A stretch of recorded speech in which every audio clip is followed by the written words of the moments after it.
welcome back to my channel Kananas Learning Made Easy. I'm back with yet another video. In this video we will be learning about job enrichment and job enlargement.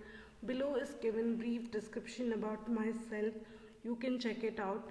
Now let's get started with the video without any further delay. आइए अब हम जानते हैं job enrichment के concept का development किसने किया और इसका इवोल्यूशन कहाँ से हुआ। जॉब एनरिचमेंट के कंसेप्ट को डेवलप किया था अमेरिकन साइकोलॉजिस्ट फ्रेडरिक हेसबर्ग ने इन द ईयर 1968। फ्रेडरिक हेसबर्ग की ही मोटिवेशन थ्योरी, जिसका कि नाम two factor theory of motivation था।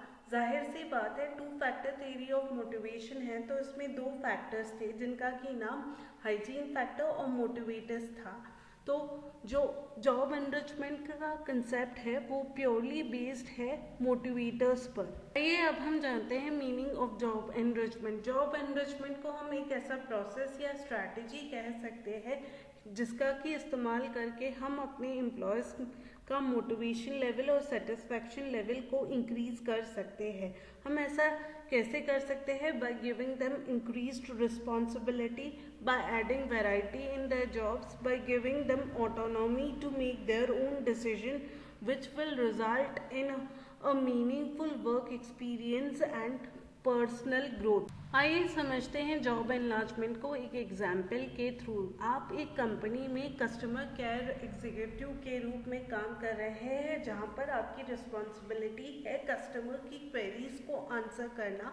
हमने आपके एग्जिस्टिंग जॉब रोल में एक और टास्क एड ऑन कर दिया है और उसके साथ ही अब आप रिस्पॉन्सिबल होंगे कस्टमर सेटिस्फैक्शन सर्वे कंडक्ट कराने के लिए भी। तो हमने क्या किया है? हमने आपके एग्जिस्टिंग जॉब को इनलार्ज कर दिया है। So this is called job enlargement. हालांकि इसको करने के लिए आपको किसी भी तरह की नई स्किल की कोई ज़रूरत नहीं है। अब हम समझते हैं जॉब एनरिचमेंट और जॉब इनलार्जमेंट के डिफरेंस को एक कंपैरिजन चार्ट के थ्रू। बात करें ऑब्जेक्टिव की, तो जॉब एनरिचमेंट का ऑब्जेक्टिव है promote growth and development of employees, whereas job enlargement reduce करता है मोनोटनी एंड बोर्डम को। करें नेचर की, तो जॉब एनरिचमेंट का नेचर क्वालिटेटिव है, वेयर एज जॉब इनलार्जमेंट का नेचर क्वांटिटेटिव है।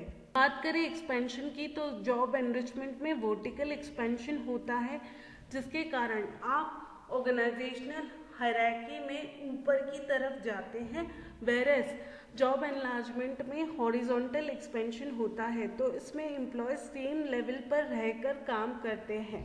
करें एडिशनल स्किल रिक्वायरमेंट की, तो जॉब एनरिचमेंट में इसकी ज़रूरत होती है, वेयर एज जॉब एनलार्जमेंट में इसकी कोई ज़रूरत नहीं होती। करें ऑटोनॉमी की, तो जॉब एनरिचमेंट में हमने एम्प्लॉयज़ को डिसीजन मेकिंग की ऑटोनॉमी दी हुई होती है, वेयर एज जॉब एनलार्जमेंट में हम ऐसा कुछ भी नहीं करते। बात करें डेवलपमेंट की, तो एम्प्लॉयज़ का डेवलपमेंट डेफिनेटली होता है जॉब एनरिचमेंट में, वेयर एज जॉब एनलार्जमेंट में ऐसा कुछ भी नहीं होता। सुपरविजन या कंट्रोल की, तो जॉब एनरिचमेंट में चूंकि हमने डिसीजन मेकिंग की ऑटोनॉमी एम्प्लॉयज़ को दी हुई है तो हमें सुपरविजन या कंट्रोल करने की बहुत कम ज़रूरत पड़ती है, वेयर एज जॉब एनलार्जमेंट में हमने एम्प्लॉयज़ के जॉब रिस्पॉन्सिबिलिटी में एक एडिशनल टास्क की एडिशन की होती है।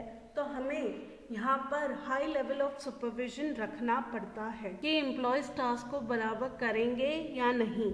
अगर रिजल्ट की, तो जॉब एनरिचमेंट का रिजल्ट हमेशा ही पॉजिटिव आता है, वेयर एज जॉब एनलार्जमेंट में रिजल्ट पॉजिटिव भी हो सकते हैं और नेगेटिव भी हो सकते हैं। मनी इन्वॉल्वमेंट की, तो यस, जॉब एनरिचमेंट में आपको ट्रेनिंग कॉस्ट बेयर करनी पड़ती है, जबकि जॉब एनलार्जमेंट में ऐसा कुछ भी नहीं होता।